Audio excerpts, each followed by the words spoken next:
என்ன சொல்றது, எப்படி ஆரம்பிக்கிறதுன்னு தெரியல.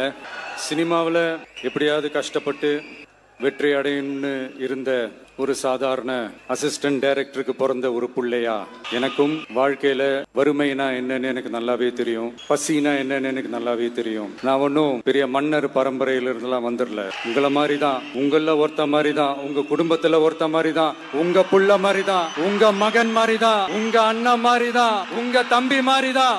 அப்படிதான் நான் உணர்றேன். நீங்களும் என்ன அப்படி நினைச்சதுனாலதான் சினிமாவில எனக்கு ஒரு மிகப்பெரிய ஒரு இடத்த ஒண்ணு கொடுத்தீங்க. அதையெல்லாம் விட்டுட்டு உங்களுக்காக நன்றி கடன் செலுத்துறதுக்காக அரசியலுக்கு வந்த உங்க விஜய, நீ வா விஜய், நாங்களா இருக்கோம், பாத்துக்கிறோம்.